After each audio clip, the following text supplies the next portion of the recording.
السلام علیکم ورحمۃ اللہ وبرکاتہ۔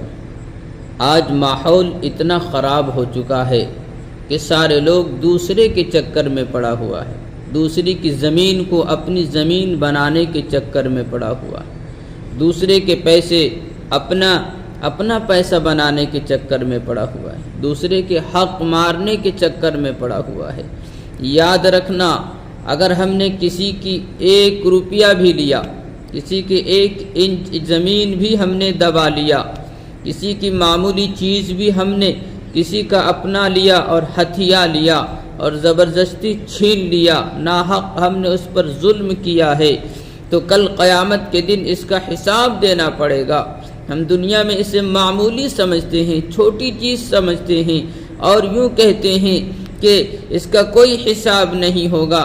نہیں میرے معزز ساتھیو، ایک ذرات کے بارے میں حساب کیا جائے گا، ذرات کے بارے میں حساب کیا جائے گا۔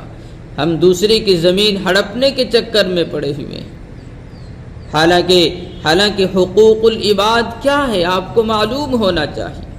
اگر آپ نے کسی بندے کا کوئی پیسہ لیا ہے، زمین لیا ہے، کوئی چیز لی ہے اور آپ نے نہیں واپس کیا ہے، اس کا حق ہے واپس کرنا، لیکن آپ نے واپس نہیں کیا ہے، تو وہ قیامت کے دن آپ پھنس جائیں گے۔ اللہ کہے گا کہ بندے سے اپنا معاملہ نمٹ کر کے آؤ، اس کے بعد میں فیصلہ کروں۔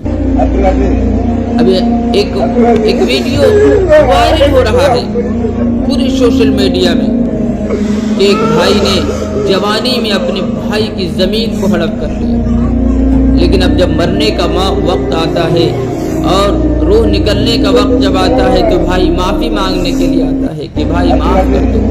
آپ دیکھ رہے ہوں گے کس طرح رو رہا ہے، گڑگڑا رہا ہے کہ مجھے معاف کر دو، لیکن بھائی کہتا ہے چلے جاؤ، معاف نہیں کر رہا۔ تو یہ بڑا ٹیڑھا معاملہ ہے، جب تک بندہ معاف نہیں کرے گا اللہ بھی معاف نہیں کرے گا۔ اللہ عمل کی توفیق عطا